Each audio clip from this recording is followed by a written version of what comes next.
ദുരന്തമാണത്. അതുകൊണ്ട് തന്നെയാണ് മലയാള ഭാഷയുടെ മാധുര്യത്തെക്കുറിച്ചൊക്കെ പറയുമ്പോഴും ഞാനൊരു പക്ഷിയിൽ എൻ്റെ ആദ്യത്തെ വാക്യം ഒതുക്കിക്കളഞ്ഞത്. ഞാൻ ഇടയ്ക്കിടയ്ക്ക് ഈ അസ്വസ്ഥനായിട്ട് പുറത്തേക്ക് നോക്കുന്നതിൻ്റെ ഒരു കാരണം, ഞാൻ നെറ്റ് കിട്ടാത്തത് കൊണ്ട് റോഡിനോട് ചേർന്നിരിക്കുകയാണ്. അപ്പോൾ വാഹനങ്ങൾ പോകുന്ന ശബ്ദം നിങ്ങൾക്കും അലോസരം ഉണ്ടാക്കും. അങ്ങനെ എന്തെങ്കിലും ഉണ്ട് എങ്കിൽ ഒന്ന് പറഞ്ഞാൽ ഞാൻ അല്പം കൂടി മാറിയിരുന്നു കൊള്ളാം. എന്തെങ്കിലും ബുദ്ധിമുട്ട് തോന്നുന്നുണ്ടോ? ഇല്ല സാറേ, കുഴപ്പമില്ല. കുഴപ്പമില്ല, ഓക്കെ. അപ്പോ ഞാൻ എൻ്റെ ആ പക്ഷിയിൽ നിന്ന് ആരംഭിക്കുകയാണ്. നമ്മുടെ പഴയ മലയാള പഠനകാലത്തേക്ക് നിങ്ങൾ ഏവരെയും ഒന്ന് ക്ഷണിക്കുകയാണ്. നമ്മുടെയൊക്കെ ബാല്യപ്രായത്തിൽ ഞാൻ നമ്മുടെ എന്ന് പറയുന്നത് എൻ്റെ ഒരു തലമുറയെ ഉദ്ദേശിച്ചുകൊണ്ടാണ്. ചെറിയ ക്ലാസ്സുകളിൽ ചെല്ലുമ്പോൾ തന്നെ മലയാളം പഠിപ്പിച്ചിരുന്നത് വളരെ പ്രഗത്ഭമതികളായ അധ്യാപകരായിരുന്നു. സത്യം പറയാൻ ആ അധ്യാപകർ പറഞ്ഞു തന്നതിൻ്റെ മുകളിൽ ഒന്നുമില്ല ഇന്നും മലയാള ഭാഷയെക്കുറിച്ച് ഞാൻ മനസ്സിലാക്കിയിരിക്കുന്നത്. അക്ഷരമാല മുതൽ സ്ഫടിക സ്ഫുടമായി ഉച്ചരിച്ചു പഠിപ്പിച്ച് കൃത്യമായി പാഠങ്ങൾ തന്ന് ഹോംവർക്കുകൾ തന്ന് നമ്മുടെ മലയാള ഭാഷാ പ്രാവീണ്യത്തെ ഉജ്ജീവിപ്പിക്കുവാൻ ആ അധ്യാപകർ എത്ര കഠിനമായി ശ്രമിച്ചിരുന്നു എന്ന് ഇന്ന് ആണ് ഞാൻ തിരിച്ചറിയുന്നത്. LP തലങ്ങളിൽ ഭാഷയുടെ ഉച്ചാരണം, അക്ഷരങ്ങളുടെ രൂപം, അക്ഷരങ്ങളുടെ ഉച്ചാരണ വ്യത്യാസം എല്ലാം വളരെ ഭംഗിയായി ഈ അധ്യാപകർ പറഞ്ഞു പഠിപ്പിച്ചിട്ട് മാത്രമാണ് നമ്മളൊരു UP ക്ലാസ്സുകളിലേക്കൊക്കെ കയറുന്നത്. UP തലത്തിൽ എത്തുമ്പോൾ നമ്മളെ കാത്തിരിക്കുന്നത് നമ്മുടെ സർഗാത്മകതയെ പരിപോഷിപ്പിക്കുന്ന വിധത്തിലുള്ള രചനാ പ്രവർത്തനങ്ങളാണ്.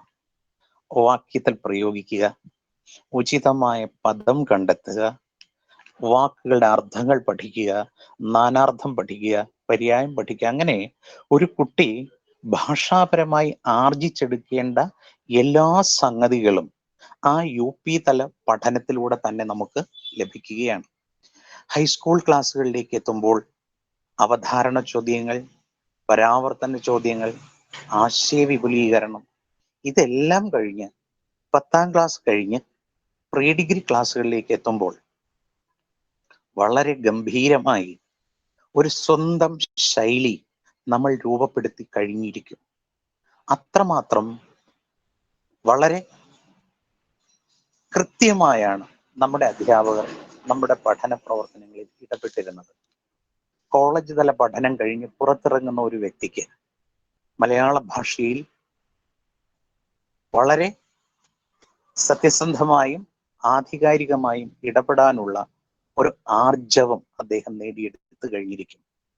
ഇത് നമ്മളിൽ നിന്നെന്നോ നഷ്ടപ്പെട്ടു പോയ ഒരു അനധിവിദൂരത്തിലുള്ള ഒരു ഭൂതകാലത്തെ കുറിച്ചാണ് ഞാൻ പറഞ്ഞത്. ഇന്നും ഈ പറഞ്ഞതുപോലെ LP, UP, ഹൈസ്കൂൾ തലങ്ങളിലൊക്കെ നമുക്ക് പഠിത്തം നടക്കുന്നുണ്ട്, മലയാള പഠനം നടക്കുന്നുണ്ട്. പക്ഷേ അവിടുത്തെ മലയാള പഠനം കാണുമ്പോൾ അതൊരു ഞാണിന്മേൽ കളിയോ ഒരു കൈവിട്ട കളിയോ എന്നൊക്കെ വിശേഷിപ്പിക്കുന്ന വിധത്തിൽ ചില അപായ സൂചനകൾ ഒളിപ്പിച്ചു വച്ചതാണ്. അതിന്റെ ഒന്നാമത്തെ അപായ സൂചന പഠിക്കുന്ന വിദ്യാർത്ഥിയുടെ മനസ്സിൽ നിരന്തരം ഉളവാക്കി കൊടുക്കുന്ന ഒരു ബോധ്യമുണ്ട്. ഇത് മലയാളമാണ്, നിന്റെ മാതൃഭാഷയാണ്, അതുകൊണ്ട് തന്നെ നിനക്ക് എങ്ങനെ വേണമെങ്കിലും ഭാഷ പ്രയോഗിക്കാം. ഇന്ന് ചെറിയ ക്ലാസ്സുകളിൽ വിദ്യാർത്ഥികളെ ഉച്ചരിച്ച് പഠിപ്പിക്കുന്നില്ല. കൃത്യമായി ഉച്ചാരണ ശുദ്ധിയോടുകൂടി കുട്ടികളെ പഠിപ്പിക്കുന്ന ഒരു സമീപനം നമ്മുടെ ചെറിയ ക്ലാസ്സുകളിൽ നടക്കുന്നില്ല. ഇത് ഞാൻ പറഞ്ഞത് എൻ്റെ അനുഭവത്തിന്റെ വെളിച്ചത്തിലാണ്. ഇന്നും മലയാളത്തിലെ അക്ഷരമാലയെക്കുറിച്ച് ബിരുദ തലത്തിൽ കേരള പാണ്ഡ്യം പഠിപ്പിക്കുമ്പോൾ ഭാഷയിലെ അക്ഷരങ്ങളെക്കുറിച്ച് ആവർത്തിച്ച് ചോദിക്കുമ്പോൾ പല കുട്ടികളും പറയുന്നത് ഭാഷ എന്നാണ്. എനിക്ക് തോന്നാതെ നമ്മുടെ കൊല്ലംകാർക്ക് മാത്രമുള്ള ഒരു ഉച്ചാരണമാണ് ഭാഷ, ഭാര്യ, ഭർത്താവ്, ഭൂമി, ഭാരതമൊക്കെ. അക്ഷരമാല ഉച്ചരിക്കാൻ പറയുമ്പോൾ അവർ ചൊല്ലും കായ്ക്ക ഗായ്ക്കങ്ങ ചായ്ച്ച ജായിച്ചിഞ്ഞ ഡായിട്ട ഡായിട്ടണ. ചില വാക്കുകളൊക്കെ എഴുതിക്കുമ്പോൾ ചോദിക്കും, സാറേ 0 ഡായാണോ, എസ് ഡായാണോ, സാ തിരിച്ചിട്ട ഡായാണോ, സാ തിരിച്ചിട്ട് അകത്തോട്ട് കെട്ടിവെച്ച ഡായാണോ? ഇങ്ങനെ ഇങ്ങനെ ഇങ്ങനെ എല്ലാം അവർക്ക് ഡായാണ്.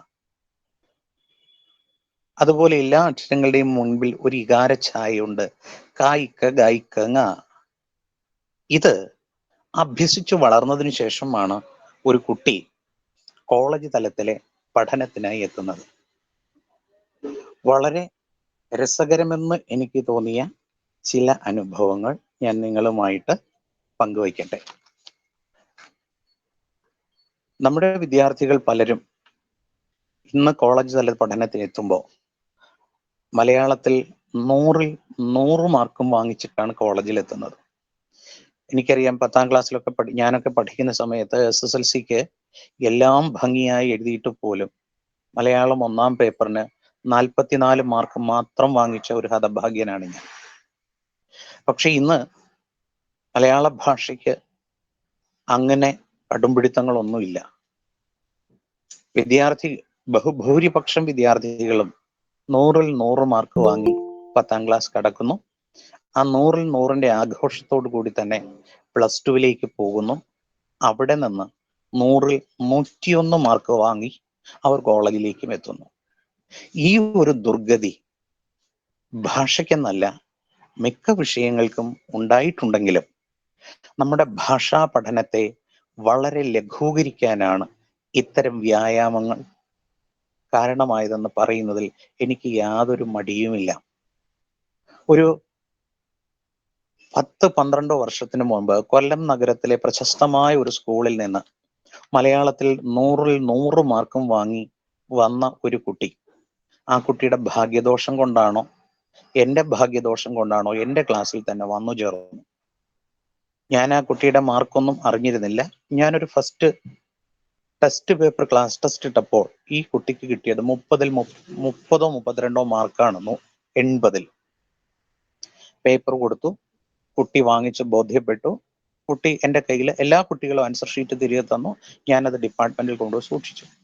പക്ഷെ തൊട്ടടുത്ത ദിവസം രാവിലെ ഈ കുട്ടിയുടെ അച്ഛൻ വളരെ ദേഷ്യത്തോടെ ഡിപ്പാർട്ട്മെന്റിൽ വന്നിട്ട് ഫാത്തിമ കോളേജിലെ മലയാള അധ്യാപനം മോശമാണെന്നും അതുകൊണ്ട് തന്നെയാണ് എൻ്റെ മകൾക്ക് ഇത്രയും മാർക്ക് കുറഞ്ഞു പോയതെന്നും വളരെ രൂക്ഷമായ ഭാഷയിൽ എന്നെ അപഹസിച്ച് സംസാരിച്ചു. ഞാനന്ന് വകുപ്പ് അധ്യക്ഷനാണ്, ഞാൻ എല്ലാം കേട്ടിരുന്നു. ഞാൻ ചോദിച്ചു, മോൾക്ക് എത്ര മാർക്ക് ഉണ്ടായിരുന്നു? അത് മലയാളത്തിന് ഹൈസ്കൂൾ ക്ലാസ്സിലും പ്രീ ഡിഗ്രി ക്ലാസ്സിലും 100ൽ 100 മാർക്ക് വാങ്ങി വന്ന കുട്ടിയാണ്.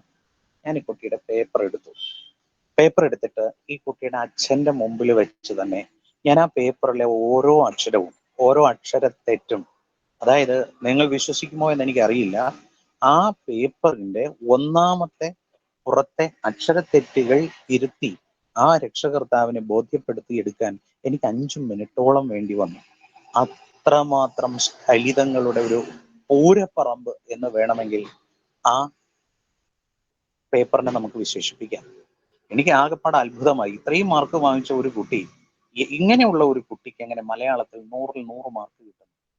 പെട്ടെന്ന് തന്നെ ഈ രക്ഷാകർത്താവിന്റെ മുഖമങ്ങ് വിവർണമാവുകയും അദ്ദേഹം എന്നോട് വളരെ താഴ്ന്ന സ്വരത്തിൽ, സോറി സാർ, ഞാൻ ഇത്രയും പ്രതീക്ഷിച്ചില്ല, ഇപ്പൊ എനിക്ക് ബോധ്യമായി. ഞാൻ ചോദിച്ചു, സാർ ഇനി ഞാൻ വരച്ച് കാണിക്കണം? വേണ്ട സാർ, വരച്ച് കാണിക്കണ്ട, എനിക്ക് ബോധ്യമായി എന്ന് പറഞ്ഞ് അദ്ദേഹം എഴുന്നേറ്റപ്പോ ഞാൻ ഈ കുട്ടിയോട് വെറുതെ ഒന്ന് പറഞ്ഞു, മോളുടെ പേരെന്താണ്? കുട്ടി പേര് പറഞ്ഞു. ഞാൻ പറഞ്ഞു, ആ പേര് മലയാളത്തിൽ ഒന്ന് എഴുതി കാണിക്കാൻ. ഈ കുട്ടി എന്നോട് ആദ്യം പറഞ്ഞത്, സാർ മലയാളത്തിൽ എഴുതണോ ഇംഗ്ലീഷിൽ എഴുതണോ എന്നാണ്. ഞാൻ പറഞ്ഞു, മലയാളത്തിലൊന്ന് എഴുതി കാണിക്കുക. ഈ കുട്ടി വളരെ കഷ്ടപ്പെട്ട് കുട്ടിയുടെ പേര് മലയാളത്തിൽ തന്നെ എഴുതി കാണിച്ചു. ഞാൻ മൂക്കത്ത് വിരൽ വെച്ചുപോയി. ആ കുട്ടിക്ക് ആ കുട്ടിയുടെ പേര് എഴുതാൻ അറിയില്ല. ആ കുട്ടിയാണ് 100ൽ 100 മാർക്ക് വാങ്ങി 10ാം ക്ലാസ്സും +2ഉം പാസ്സായി കോളേജിൽ പഠനത്തിനെത്തിയത്. ഞാൻ ഒരിക്കലും ആ കുട്ടിയെ കുറ്റം പറയില്ല. നമ്മുടെ സമ്പ്രദായത്തിന്റെ പാളിച്ചയാണ് അത്തരമൊരു കുട്ടി 100ൽ 100 മാർക്ക് വാങ്ങാൻ ഇടയാക്കിയത്. ഇതുപോലെ അനേകം രസകരമായ അനുഭവങ്ങൾ പരീക്ഷ പേപ്പറുകൾ നോക്കുമ്പോൾ കിട്ടാറുണ്ട്. വസവദത്തയും തൊഴിയും കുമരൻ നാശന്റെ മനോഹരമായ കവിതയാണ്. അപ്പൊ വാസവദത്തയും തോഴിയും എന്ന കവിതാ ഭാഗത്തിലെ വരികൾക്ക് ഒരു കുട്ടി ആൻസർ എഴുതിയതാണ്. ഞാനിത് ഓർത്തിരിക്കാൻ കാരണം ഈ കുട്ടിയും ആ ക്ലാസ്സിലെ വളരെ മിടുക്കിയായ ഒരു കുട്ടിയാണ്. മറ്റു വിഷയങ്ങൾക്ക് നല്ല മാർക്കുള്ള ഒരു കുട്ടി, വേറെ ഏതോ സബ്ജക്റ്റിലെ കുട്ടിയായിരുന്നു. കുമരൻ നാശന്റെ വസവദത്തയും തൊഴിയും. എങ്ങനെയുണ്ട്? കുമാരനാശാന്റെ വാസവദത്തയും തോഴിയും എന്ന് അറിയാൻ, എഴുതാൻ നന്നായി അറിയാൻ പാടില്ലാത്ത ഒരു കുട്ടിയാണ് നമ്മുടെ മുമ്പിൽ 100-ൽ 100 മാർക്കുമായി എത്തിയിരിക്കുന്നത്. അത് അവിടെ നിൽക്കട്ടെ. ഞാൻ ഓരോ ഭാഗത്തു നിന്നുകൊണ്ടും സംസാരിക്കാൻ ശ്രമിക്കുകയാണ്. നമ്മുടെ അധ്യാപകരുടെ ഭാഗത്ത് നിന്ന്, എന്നെ കേൾക്കുന്നവരിൽ അധ്യാപകരുണ്ട് എങ്കിൽ, പ്രത്യേകിച്ച് മലയാള ഭാഷ അധ്യാപകരുണ്ട് എങ്കിൽ, നിങ്ങളൊന്ന് ചിന്തിക്കുക. ഞാൻ ഒരു അവതാര പുരുഷന്റെ വേഷം കെട്ടി നിന്നിട്ട് ഞാൻ ഒഴികെ ബാക്കിയുള്ളവരെല്ലാം മോശമാണ് എന്ന് സ്ഥാപിച്ചെടുക്കുകയല്ല. അങ്ങനെയെങ്കിൽ, അങ്ങനെ ആർക്കെങ്കിലും തെറ്റിദ്ധാരണ ഉണ്ട് എങ്കിൽ, ഞാനും ഒട്ടും മോശമല്ല എന്ന് തെളിയിക്കുന്ന ഒരനുഭവം കൂടി ഞാൻ പറഞ്ഞിട്ട് വിഷയത്തിലേക്ക് കടക്കാം. ഞാനിതുപോലെ ഭാഷാ പഠനത്തെയും കുട്ടികളുടെ ഭാഷാപരമായ സ്ഖലിതങ്ങളെയും കുറിച്ച് ഘോരഘോരം പ്രസംഗിച്ചുകൊണ്ട് ക്ലാസ് എടുത്തുകൊണ്ട് നിൽക്കുമ്പോൾ ഒരു പെൺകുട്ടിയാണ്, വളരെ ധൈര്യത്തോടെ എഴുന്നേറ്റ് നിന്നിട്ട് എന്നോട് പറഞ്ഞു, സാർ ഇത്രയും പറഞ്ഞ സ്ഥിതിക്ക് ഞാനൊരു കാര്യം പറയാം, സാർ എഴുതുന്നതിലും ഒരു തെറ്റുണ്ട്. അപ്പോൾ എനിക്ക് ആദ്യം അതങ്ങോട്ട് മനസ്സിലായില്ല. ഞാൻ ചോദിച്ചു, ഞാൻ എഴുതിയതിൽ തെറ്റുണ്ടോ? അപ്പൊ ഞാൻ മനസ്സിലാക്കിയത്, ഞാൻ എഴുതിയ വസ്തുതാപരമായി എന്തോ പിശക് സംഭവിച്ചു എന്ന്. ഞാൻ ചോദിച്ചു, ഞാൻ പറഞ്ഞതിൽ വസ്തുതാപരമായ പിശകാണ്, അത് ഓരോരുത്തരുടെയും കാഴ്ചപ്പാടിന്റെ വ്യത്യാസമാണ്, എന്താ? അതല്ല, സാർ എഴുതിയതിൽ ഒരക്ഷരം തെറ്റാണ്. എനിക്കറിയാം, ഞാനങ്ങനെ ആത്മവിശ്വാസത്തോടെ ഞാൻ പറയട്ടെ, അക്ഷരത്തെറ്റോടുകൂടി അങ്ങനെ എഴുതിയിട്ടില്ല. ഞാൻ പറഞ്ഞു, ഏതക്ഷരമാണ്? അതൊന്നുമില്ല സാർ, ഇണ്ട എന്ന അക്ഷരം, ചെണ്ടയിലെ ണ്ട എന്ന അക്ഷരം സാർ എഴുതിയിരിക്കുന്നതിൽ ഒരു ചെറിയ പിശകുണ്ടെന്നാണ്. ഈ കുട്ടി ബോർഡിൽ വന്ന് എന്നെ എഴുതി കാണിച്ചു. ശരിയാണ്, ഞാൻ ഏതാണ്ട് 35-36 വർഷം എഴുതി ശീലിച്ച അക്ഷരത്തിലെ ചെണ്ടയിലെ ഇണ്ടയിലെ ഒരു ചെറിയ പിഴവ് എന്നെ കാണിച്ചു തന്നത് ആ കുട്ടിയാണ്. ജീവിതത്തിൽ ഞാൻ എൻ്റെ അധ്യാപകർക്കൊപ്പം ബഹുമാനിക്കുന്നത് ആ ഒരു പെൺകുട്ടിയാണ്. ഞാൻ ഈ അടുത്തും ആ കുട്ടിയെ കണ്ടപ്പോൾ ഈ കാര്യം സൂചിപ്പിച്ചു. അപ്പൊ നമ്മൾ ആരും തെറ്റുകൾക്ക് അതീതരല്ല എന്ന് സൂചിപ്പിക്കാനാണ് ഞാൻ ഈ കാര്യം പറഞ്ഞത്. ഒരാൾ തെറ്റ് ചൂണ്ടിക്കാണിക്കുകയാണെങ്കിൽ, അത് തെറ്റാണെന്ന് ബോധ്യപ്പെടുകയാണെങ്കിൽ അംഗീകരിക്കുക. അതുകൊണ്ട് ഞാനിപ്പോ എൻ്റെ ആശയങ്ങൾ ഇവിടെ പങ്കുവെക്കുമ്പോൾ ഞാൻ എല്ലാം തികഞ്ഞ ഒരാളാണെന്നോ, എൻ്റെ ചുറ്റും ഇരിക്കുന്ന കേട്ടുകൊണ്ടിരിക്കുന്ന നിങ്ങളെല്ലാം വളരെ മോശമാണോ എന്ന ഒരു ധ്വനി പോലും എൻ്റെ സംഭാഷണത്തിൽ കടന്നു വരുന്നില്ല. ഞാൻ അങ്ങനെ ഉദ്ദേശിച്ചിട്ടില്ല. കേൾക്കുന്ന ആർക്കെങ്കിലും അങ്ങനെ തോന്നുകയാണ് എങ്കിൽ അത് കേവലം ഒരു തോന്നൽ മാത്രമാണ് എന്ന് പറയാനാണ് ഞാൻ ഇവിടെ അത് സൂചിപ്പിച്ചത്. ഇനി ഞാൻ കാര്യത്തിലേക്ക് വരട്ടെ. നമ്മുടെ അധ്യാപകർ മിക്കവാറും ചെറിയ ക്ലാസ്സുകളിൽ തന്നെ TTC കഴിഞ്ഞ അധ്യാപകരാണ് നമ്മളെ പഠിപ്പിക്കാൻ, മലയാള ഭാഷ പഠിപ്പിക്കാൻ എത്തുന്നത്. സത്യസന്ധമായി പറഞ്ഞാൽ ഒരു വിഷയം, ഒരു ശാസ്ത്രമോ കണക്കോ ചരിത്രമോ പഠിപ്പിക്കുന്നതിനപ്പുറം ഭാഷ പഠിപ്പിക്കുന്ന അധ്യാപകന് ചില നൈപുണികൾ ആവശ്യമുണ്ട് എന്ന് വിശ്വസിക്കുന്ന ഒരാളാണ് ഞാൻ. ഇവിടെ സംഭവിക്കുന്നത് എന്താണെന്ന് ചോദിച്ചാൽ, ശാസ്ത്രം പഠിച്ച് അല്ലെങ്കിൽ BSc പഠിച്ച് TTCക്ക് പോയതിനു ശേഷം വരുന്ന അധ്യാപകന്റെ കയ്യിലാണ് മലയാളം പഠിപ്പിക്കാൻ കൊടുക്കുന്നത്. ആ അധ്യാപകൻ പഠിക്കുന്ന കാലത്ത് മലയാള ഭാഷയെ അങ്ങേയറ്റം വെറുത്തിരുന്ന ഒരാൾ ആയിരുന്നു എങ്കിൽ, പിന്നെ അവിടെ സംഭവിക്കാൻ പോകുന്നത് എന്താണ് എന്ന് പ്രവചിക്കാൻ പാഴൂർ പഠിക്കൽ വരെ ഒന്നും പോകേണ്ട കാര്യമില്ല. അവിടെ നിന്നാണ് നമ്മുടെ തലമുറ കായിക്ക ഗായിക്ക ങ്ങായും ചായിച്ച ജായിച്ച ഞായും ഡായിട്ട നായും ചൊല്ലി പഠിച്ച് മുകളിലേക്ക് വരുന്നത്. പിന്നെ ഈ കുട്ടികളുടെ ഭാഷ, ഈ കുട്ടികളുടെ പ്രയോഗം എങ്ങനെ ശരിയാകാനാണ്? രണ്ടാമത്, നമ്മുടെ ഇന്നത്തെ സിലബസ് ഒരു കുട്ടിയുടെ ഉച്ചാരണം എത്രമാത്രം ശരിയാകണമെന്ന് നിഷ്കർഷയോടെ ഉറപ്പുവരുത്തുന്ന ഒന്നല്ല. അവിടെ നോട്ടീസ് തയ്യാറാക്കാനും അങ്ങനെയുള്ള അനുബന്ധ പ്രവർത്തനങ്ങൾ, ക്രിയേറ്റിവിറ്റിയെ പോഷിപ്പിക്കുന്ന വിധത്തിലുള്ള ഒരുപാട് പ്രവർത്തനങ്ങൾ നടക്കുന്നുണ്ട്. അതൊന്നും ഞാൻ കണ്ണടച്ച് നിഷേധിക്കുന്നില്ല. പക്ഷേ അടിസ്ഥാനപരമായി ഒരു കുട്ടിയുടെ ഉച്ചാരണം, ഒരു കുട്ടിയുടെ ഭാഷാ പ്രയോഗ നൈപുണ്യം, എഴുത്തിലെ ശീലങ്ങളും ശീലക്കേടുകളും ഇതൊന്നും വ്യവച്ഛേദിച്ചറിയാനുള്ള ഒരു മാർഗം നമ്മുടെ സിലബസിലില്ല.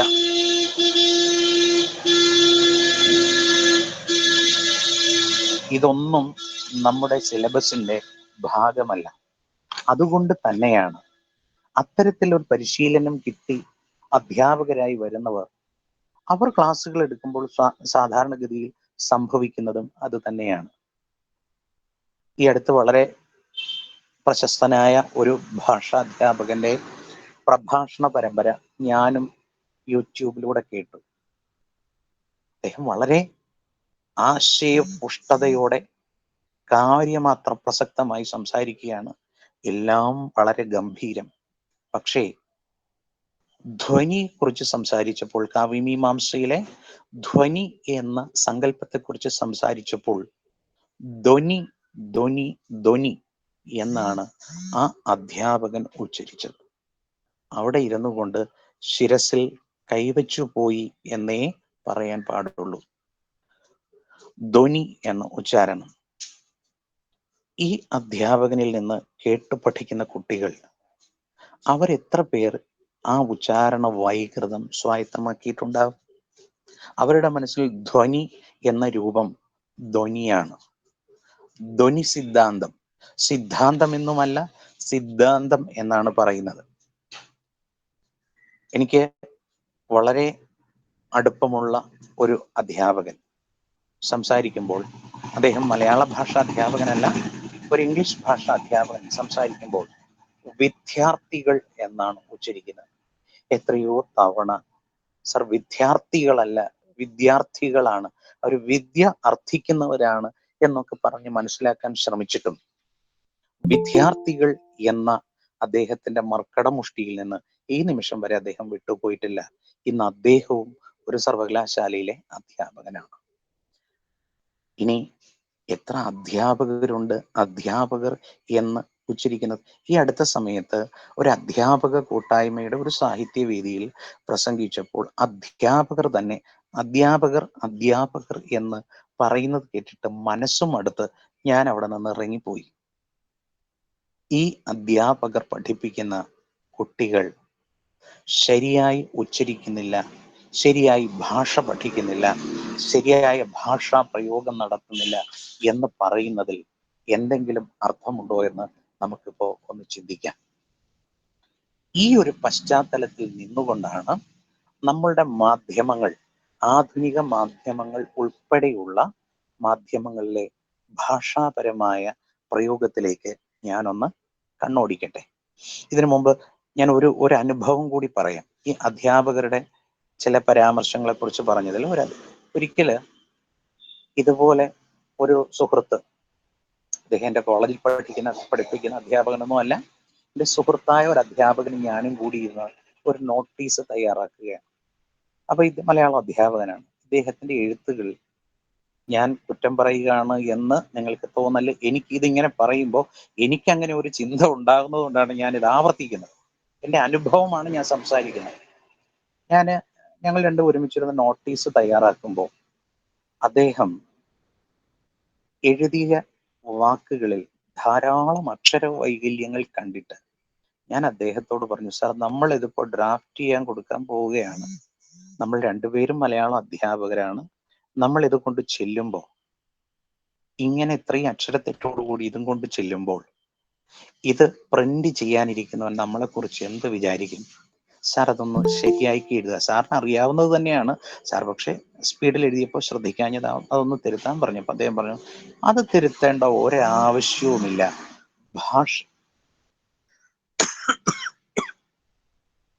ഭാഷയുടെ പ്രാഥമികമായ ധർമ്മം ആശയവിനിമയം മാത്രമാണ്. ഞാൻ അക്ഷരത്തെറ്റോടുകൂടി എഴുതിയാലും തെറ്റില്ലാതെ എഴുതിയാലും അദ്ദേഹത്തിന് കാര്യം മനസ്സിലാകുമെങ്കിൽ അത് മാത്രം മതി. ഞാൻ ഒരു നിമിഷം ആ മുഖത്തേക്കൊന്ന് നോക്കിപ്പോയി. ഒരു മലയാളം അധ്യാപകൻ പറഞ്ഞ വാക്കാണ്. ഞാൻ ഒന്നും മിണ്ടിയില്ല. എനിക്ക് തർക്കിച്ച് ജയിക്കാൻ പണ്ടേ പ്രാവീണ്യമില്ലാത്തതുകൊണ്ട് ഞാൻ ഒന്നും മിണ്ടിയില്ല. ആ നോട്ടീസിന് അനുബന്ധമായി മറ്റൊരു നോട്ടീസ് തയ്യാറാക്കിയപ്പോൾ ഞാൻ ഈ അധ്യാപകന്റെ പേര് വളരെ വികൃതമായി അതിൽ എഴുതി. ആ സെക്കൻഡിൽ അദ്ദേഹം ചാടിക്കൊണ്ട് എന്നോട് ചോദിച്ചു, എൻ്റെ പേര് ഇങ്ങനെയാണോ എഴുതുന്നത്? ഞാൻ ചോദിച്ചു, സാറിന് മനസ്സിലായല്ലോ അത് സാറിന്റെ പേരാണെന്ന്. സാറ് തൊട്ടു മുമ്പേ പറഞ്ഞു ആശയവിനിമയം നടന്നാൽ മാത്രം മതി.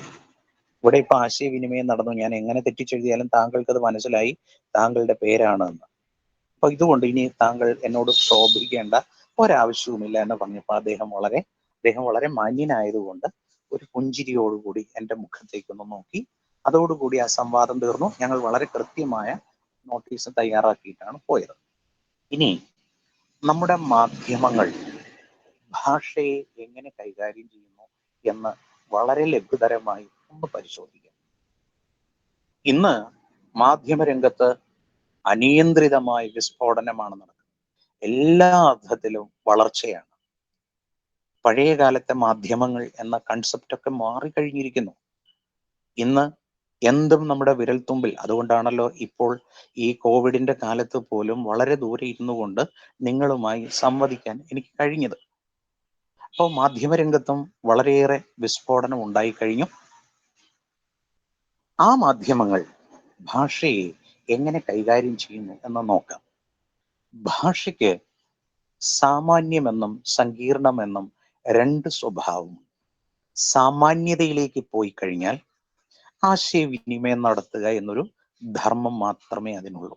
നമ്മുടെ മാധ്യമങ്ങളുടെ പ്രധാനമായ കർത്തവ്യം ആശയവിനിമയം ആയതുകൊണ്ട് ഈ സാമാന്യം എന്ന ധർമ്മത്തിലൂന്നിയാണ് അവർ പ്രവർത്തിക്കുന്നത്. നേരെ മറിച്ച് ഭാഷയുടെ സങ്കീർണ തലത്തിലേക്ക് പോയാൽ അത് ആ ഭാഷ സംസാരിക്കുന്നവരുടെ സംസ്കാരത്തെയും സാംസ്കാരിക ജീവിതചര്യകളെയും അടയാളപ്പെടുത്തുന്ന ഒന്നാണ്.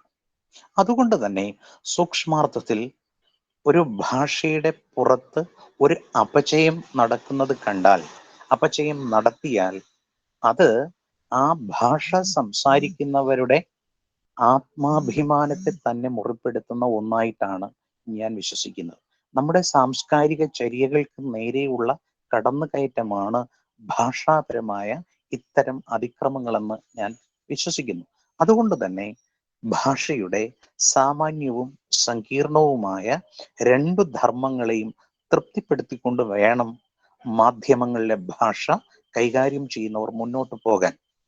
പ്രത്യക്ഷത്തിൽ സാമാന്യത എന്ന ഒരു തലത്തിൽ ഊന്നി നിന്നുകൊണ്ട് മാത്രമാണ് ഇവർ പ്രവർത്തിക്കുന്നതെന്ന് തോന്നുമെങ്കിലും സങ്കീർണത എന്ന ഒരംശം, ഒരാശയം എപ്പോഴും അവരുടെ പ്രവർത്തന പരിധിയിൽ, അവരുടെ ബോധമണ്ഡലത്തിൽ ഉണ്ടായിരിക്കണം. അല്ലാത്ത പക്ഷം അതിൻ്റെ ബാഹ്യമായ ഏത് കടന്നു കയറ്റവും ആ സംസ്കാരത്തിന്റെ അന്തസ്സത്തെ മുറിവേൽപ്പിക്കുന്നതാണ് എന്ന് ഞാൻ വിശ്വസിക്കുന്നു. ഇതിനെക്കുറിച്ച് നമ്മുടെ കുട്ടിക്കൃഷ്ണൻ മാരാർ പിന്നെ അദ്ദേഹത്തിന്റെ മലയാള ശൈലിയിൽ എഴുതിയിട്ടുണ്ട്, ഒരു ഭാഷ ആശയവിനിമയ ഉപാധി എന്നതിനപ്പുറം അത് സാംസ്കാരിക ജീവിതത്തിന് നേരെ പിടിച്ച കണ്ണാടിയാണ് എന്ന വിധത്തിൽ. അതുകൊണ്ട് ഭാഷാപരമായ എല്ലാ സ്ഖലിതങ്ങളും സംസ്കാരത്തെ തന്നെ മുറിവേൽപ്പിക്കുന്നതാണ് എന്ന് മാരാരും മലയാള ശൈലിയിൽ ശക്തിയുക്തം വാദിക്കുന്നുണ്ട്. ഈ പരിപ്രേക്ഷ്യത്തിൽ നിന്നുകൊണ്ട് നമ്മുടെ വർത്തമാന മാധ്യമങ്ങൾ ഭാഷയെ എങ്ങനെ കൈകാര്യം ചെയ്യുന്നു എന്ന് പരിശോധിക്കുന്നത് വളരെ രസാവഹമായിരിക്കും. ഞാൻ പല കോളേജ് തലത്തിലുള്ള സെമിനാറുകളിലും എൻ്റെ ഭാഷാപരമായ ഇത്തരം നിരീക്ഷണങ്ങളാണ് അവതരിപ്പിക്കുന്നതെങ്കിലും എനിക്ക് വളരെ വ്യക്തമായിട്ടറിയാം ഞാൻ ഈ പറയുന്നതിനോട് ഒരു 99% ആൾക്കാർക്കും ഒരു യോജിപ്പില്ല എന്നുള്ള കാര്യം.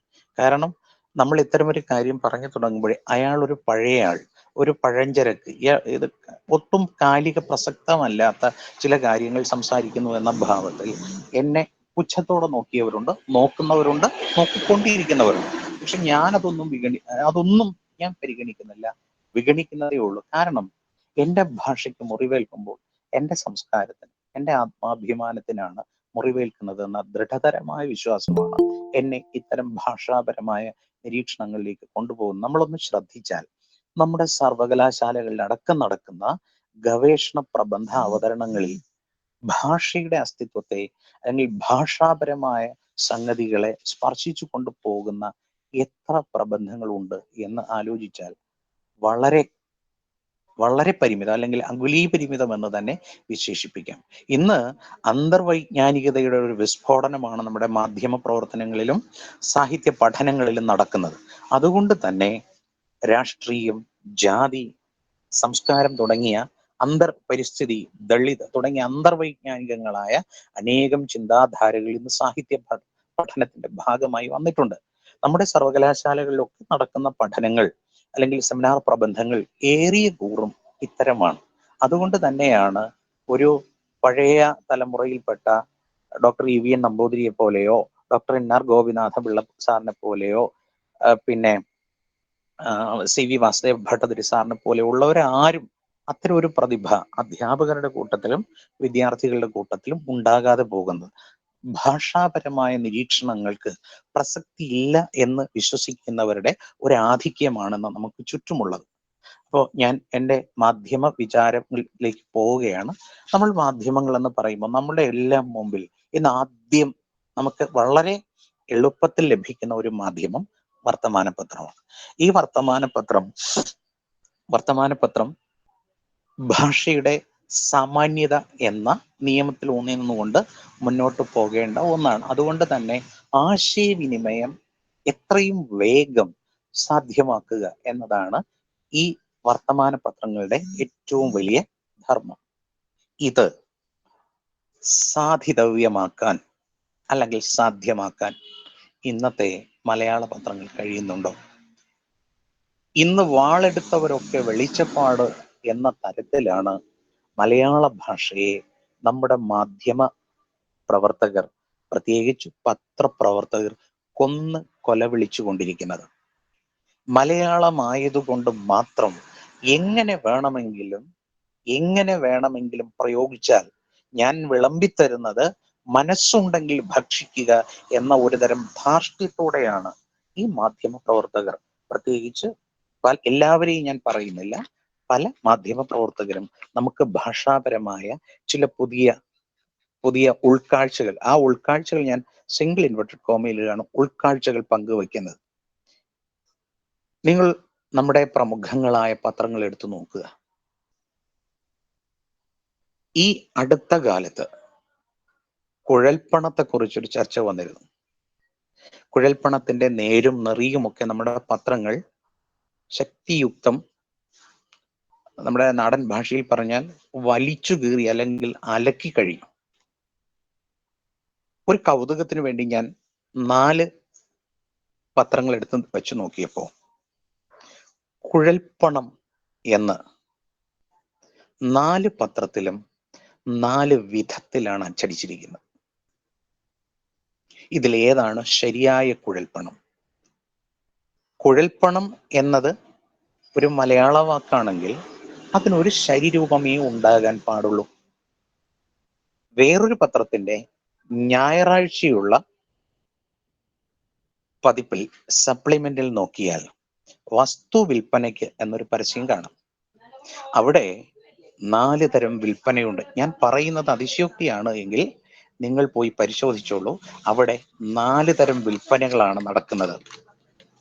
കുടിശ്ശിക എന്ന വാക്ക്, തിരശീല എന്ന വാക്ക് എത്ര മലയാള പത്രങ്ങൾ വ്യക്തമായും കൃത്യമായും എഴുതുന്നുണ്ട്? എനിക്ക് ഏറ്റവും അധികം സങ്കടം തോന്നിയത് ഈ അടുത്ത സമയത്ത് ഒരു എഴുത്തുകാരനെ കുറിച്ച് പ്രതിപാദിച്ചപ്പോൾ ഒരു പത്രം എഴുതിയത് അദ്ദേഹത്തിന്റെ ഒരു നോവൽ ഖണ്ഡശ പ്രസിദ്ധീകരിച്ച സമയം മുതൽ ആളുകൾക്ക് ആ നോവൽ ജനകീയമായിരുന്നു എന്നർത്ഥം വരുന്ന ഒരു വാക്യം അതിലെ ഖണ്ഡശ കണ്ടു കഴിഞ്ഞപ്പോൾ സത്യമായും ഓക്കാനും വന്നില്ല എന്നേ ഉള്ളൂ. ഈ പത്രങ്ങളിലൊക്കെ പ്രൂഫ് റീഡിംഗ് എന്നൊരു സിസ്റ്റം ഇല്ലേ എന്ന് സംശയിച്ചു പോവുകയാണ് ഞാൻ.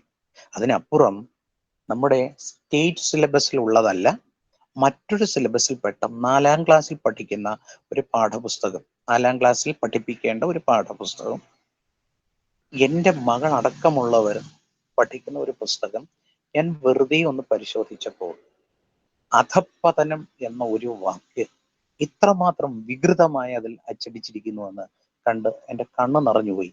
ഈ പാഠം പഠിപ്പിക്കുന്നവരും ഈ വാക്ക് പഠിക്കുന്ന കുട്ടികളും ഇത് തെറ്റായി ഗ്രഹിച്ചുകൊണ്ടാണ് മുന്നോട്ട് പോകുന്നത്. ഏതെങ്കിലും ഒരു വേളയിൽ ഇവരെ ആരെങ്കിലും ഇത് ശരിയായി ഒന്ന് പഠിപ്പിക്കാൻ ചെന്നാൽ ഇവർ അംഗീകരിക്കില്ല. അത് വേറൊരു തെളിവും വേണ്ട. എൻ്റെ മകൾക്ക് ഞാൻ പറഞ്ഞു കൊടുത്താൽ അവൾ അംഗീകരിക്കില്ല. അച്ഛൻ എന്തറിയാം, അച്ഛൻ പറയുന്നത് തെറ്റാണ് എന്ന് അംഗീകരിക്കാത്ത മക്കളാണ് എൻ്റെ വീട്ടിലും ഉള്ളത്. അത് കഴിഞ്ഞിട്ട് മലയാളം ഭരണഭാഷയാക്കണമെന്ന് നമ്മുടെ ആദ്യ മുഖ്യമന്ത്രിയായിരുന്ന EMS നമ്പൂതിരിപ്പാടാണ് അടക്കമുള്ളവർ വളരെ ശക്തിയുക്തം വാദിക്കുകയും നിരന്തരം ലേഖനങ്ങൾ എഴുതുകയൊക്കെ ചെയ്തതാണ്. എന്തായാലും ഈ അടുത്ത സമയമൊക്കെ ആയപ്പോഴേക്ക് മലയാള ഭാഷ ഏതാണ്ട് ഭരണഭാഷയുടെ പദവിയിലൊക്കെ എത്തിക്കഴിഞ്ഞുവെന്ന് സാങ്കേതികമായി പറയാമെങ്കിലും നമ്മുടെ ഭരണഭാഷാ വകുപ്പിന്റെ നിലയങ്ങളിൽ നിന്ന് ഇറങ്ങുന്ന കത്തുകൾ വെറുതെ നിങ്ങളൊന്ന് കണ്ണോടിച്ചാൽ ഇപ്പോൾ അതിനൊക്കെ കുറെ അധികം മാറ്റം ഉണ്ടായിട്ടുണ്ട്. സന്ദേശം അയക്കുന്ന ആൾ എന്ന അർത്ഥത്തിൽ പ്രേക്ഷിതൻ എന്നൊരു വാക്കാണ് ഉപയോഗിക്കുന്നത്. എന്താണ് ഈ പ്രേക്ഷിതൻ? എന്തിന് ഉത്തരവാദിത്തപ്പെട്ട വകുപ്പുകൾ എന്ന് പോലും പ്രേക്ഷിതൻ എന്ന പേരിൽ ലെറ്ററുകൾ പുറത്തിറങ്ങുന്നുണ്ട്. പ്രേഷിതൻ, പ്രേക്ഷിതൻ, പ്രേക്ഷകൻ, പ്രേക്ഷകൻ എന്നൊക്കെ ഇഷ്ടമുള്ള വിധത്തിൽ ആളുകൾ അതിനെ ഞാൻ പറഞ്ഞില്ലേ മലയാളമാണ്. അപ്പൊ ആ ടു ഫ്രമിന്റെ സ്ഥാനത്ത് ഏത് വാക്ക് എഴുതിയാലും അത് ആർക്കാണോ കിട്ടേണ്ടത് എന്ന് ആൾക്കാർ മനസ്സിലാക്കിക്കൊള്ളും. അതുകൊണ്ട് ഇന്ന വാക്ക് വേണമെന്നൊന്നും ഇല്ല എന്നാണെന്ന് തോന്നുന്നു പലരുടെയും ധാരണ. പ്രേക്ഷകൻ എന്ന ഒരു വാക്കാണ് അവിടെ എഴുതേണ്ടത്. പക്ഷെ എത്ര പേരത് കൃത്യമായിട്ട് എഴുതുന്നുണ്ട്? നമ്മുടെ പത്രങ്ങൾ പോലും ഇതുപോലെയുള്ള അക്ഷരത്തെറ്റുകൾ എന്ന് പറഞ്ഞാൽ നിങ്ങൾക്കൊരു പക്ഷെ ഇപ്പൊ തോന്നിയേക്കും ഞാൻ പറയുന്ന എത്ര ബാലിശമായ കാര്യങ്ങളാണ്. ഒരു പത്രത്തിലെ അക്ഷരത്തെറ്റ് ഇത്രയധികം ഗൗരവത്തോട് തീർച്ചയായിട്ടും ഉണ്ട്, കാണേണ്ടതാണ്. അല്ല എങ്കിൽ നിങ്ങൾ ഓർക്കുക, ഇങ്ങനെ എഴുതി പോവുകയാണ് എങ്കിൽ ഒരു 10 തലമുറ കഴിയുമ്പോൾ തുഞ്ചൻ വളർത്തി പാല് കൊടുത്തു, കുഞ്ചൻ കാൽച്ചിലമ്പ് അണിയിച്ച് കൈകൊട്ടിച്ചിരിപ്പിച്ചു, ചെറുശ്ശേരി പാലും പഴവും കൊടുത്തു, വള്ളത്തോള് മഞ്ചിരി കൊണ്ട് വീശി തന്നു, അല്ലെങ്കിൽ ആശാൻ മാറ്റുവിൻ ചട്ടങ്ങളെ എന്ന് ഗർജിപ്പിച്ച് വയലാർ ചാട്ടവാർ എടുത്തു എന്നൊക്കെ പറഞ്ഞിരുന്ന ആ ഭാഷ ആർക്കും എന്തും ചെയ്യാവുന്ന ഒരു വികല ഭാഷയായി അധപ്പതിച്ചു പോകും എന്നതിൽ ഒരു സംശയവുമില്ല. ഇത്തരം സംഗതികളുടെ പശ്ചാത്തലത്തിലാണ് മലയാള ഭാഷയ്ക്ക് PSCയിൽ മതിയായ പ്രാതിനിധ്യം കൊടുക്കണമെന്നും മലയാള ഭാഷയുടെ സംരക്ഷണത്തിന് വേണ്ടി പല വേദികളും ഒക്കെ ഉണ്ടായത്.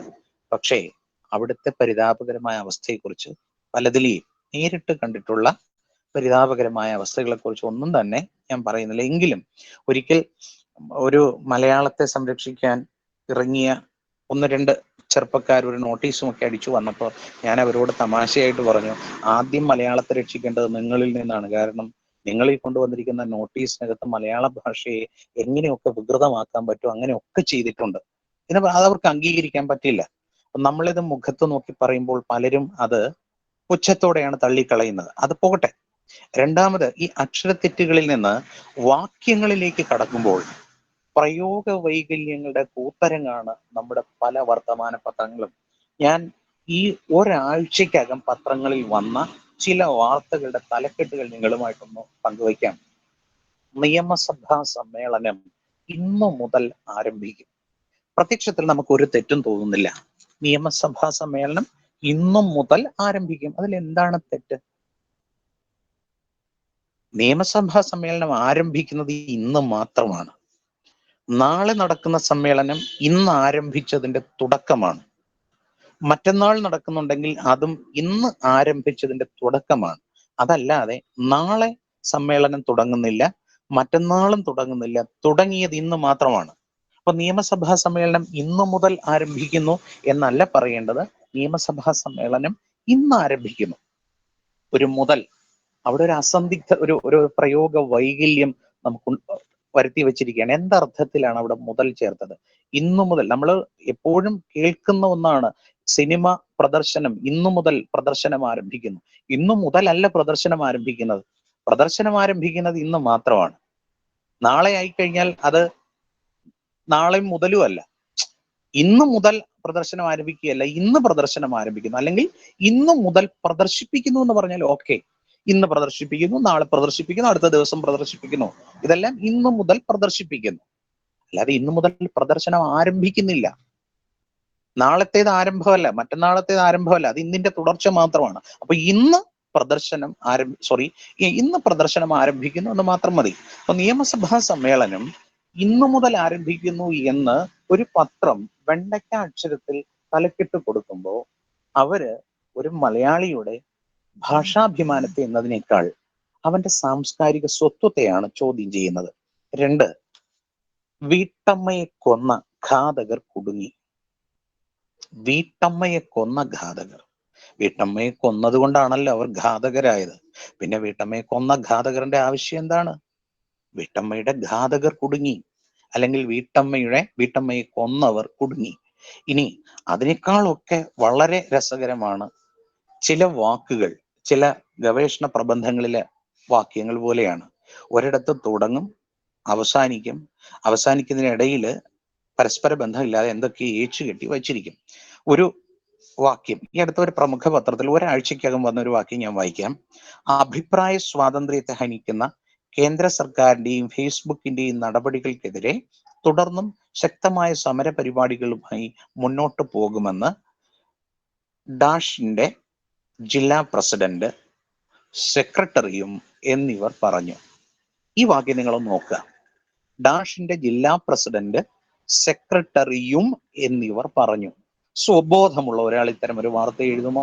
നമ്മൾ എഴുതുന്നത് എന്താണെന്ന് മിനിമം വായിച്ചു നോക്കണം എന്നൊരു ധാർമ്മിക ബോധം നമുക്ക് ഉണ്ട് എങ്കിൽ നമ്മളത് നോക്കിയിരിക്കും. ജില്ലാ പ്രസിഡന്റ്, സെക്രട്ടറിയും എന്നിവർ പറഞ്ഞു. അനാവശ്യമായി ഒരു സമുച്ചയം അവിടെ ചേർത്ത് വെച്ചിരിക്കുകയാണ്. ജില്ലാ പ്രസിഡന്റ്, സെക്രട്ടറി എന്നിവർ പറഞ്ഞു എന്ന് മാത്രം മതി. അല്ലെങ്കിൽ ജില്ലാ പ്രസിഡന്റും സെക്രട്ടറിയും പറഞ്ഞു. അവിടെ എന്നിവരും ആവശ്യമില്ല. ഒന്നുകിൽ പ്രസിഡന്റ്, സെക്രട്ടറി എന്നിവർ പറഞ്ഞു, അല്ലെങ്കിൽ പ്രസിഡന്റും സെക്രട്ടറിയും പറഞ്ഞു. അടുത്ത വേറൊരു വാർത്ത ഒരു വില്ലേജ് ഓഫീസിൻ്റെതാണ്. ഇന്ന വില്ലേജ് ഓഫീസിൽ വരുമാന സർട്ടിഫിക്കറ്റിനായി അപേക്ഷിച്ചിട്ടുള്ളവർക്ക് വില്ലേജ് ഓഫീസിൽ നിന്നും വരുമാന സർട്ടിഫിക്കറ്റ് ഇത്രാം തീയതി മുതൽ വിതരണം ചെയ്യുന്നതാണ്. ഒറ്റ നോട്ടത്തിൽ കുഴപ്പമൊന്നുമില്ല. വില്ലേജ് ഓഫീസിൽ നിന്നും സർട്ടിഫിക്കറ്റ് വിതരണം ചെയ്യുന്നതാണ്. വില്ലേജ് ഓഫീസിൽ നിന്നും എന്ന് പറയുന്നത് ഒന്നിനെ കൂട്ടിച്ചേർക്കാൻ ഉപയോഗിക്കുന്ന ഒരു നിവാദമാണ്. ഇപ്പൊ രാമൻ, കൃഷ്ണൻ എന്നിവരെ രാമനും കൃഷ്ണനും എന്നതുകൊണ്ട് നമുക്ക് കൂട്ടിച്ചേർക്കാം. വില്ലേജ് ഓഫീസിൽ നിന്നും എന്ന് വന്നാൽ വേറെ എവിടെ നിന്നോ വരുമാന സർട്ടിഫിക്കറ്റ് കിട്ടുമെന്ന് അർത്ഥം. വില്ലേജ് ഓഫീസിൽ നിന്നും കിട്ടുമെന്ന് പറഞ്ഞാൽ വില്ലേജ് ഓഫീസിൽ നിന്ന് കൂടാതെ വേറെ എവിടെ നിന്നോ കിട്ടും എന്നൊരർത്ഥം കൂടിയുണ്ട് അതിന്. പക്ഷെ നമുക്കറിയാം വില്ലേജ് ഓഫീസിൽ നിന്ന് മാത്രമേ വരുമാന സർട്ടിഫിക്കറ്റ് കിട്ടുകയുള്ളൂ. വില്ലേജ് ഓഫീസിന് മുമ്പിലുള്ള പെട്ടിക്കടയിൽ നിന്നോ അല്ലെങ്കിൽ വായനശാലയിൽ നിന്നോ അല്ലെങ്കിൽ ഏതെങ്കിലും പലചരക്ക് കടയിൽ നിന്നോ വരുമാന സർട്ടിഫിക്കറ്റ് കിട്ടില്ല. അപ്പൊ പിന്നെ എന്തിനാണ് വില്ലേജ് ഓഫീസിൽ നിന്ന് വരുമാന സർട്ടിഫിക്കറ്റ് കിട്ടുന്നതാണ്. അവിടെ അനാവശ്യമാണ്.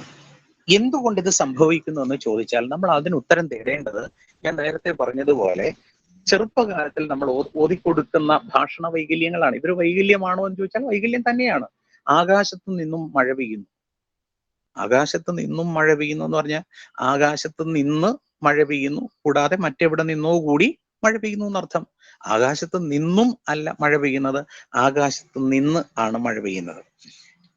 ഇപ്പോ ലോക്ക്ഡൗൺ കഴിഞ്ഞിട്ട് എനിക്ക് തോന്നുന്നു നമ്മുടെ ഗരീബ് രഥോ അതോ വേളാങ്കണ്ണി സ്പെഷ്യലോ മറ്റോ ഓടിച്ചു തുടങ്ങുന്നതിനെ കുറിച്ച് നമ്മുടെ ഒരു പത്രത്തിൽ വന്ന വാർത്തയാണ്.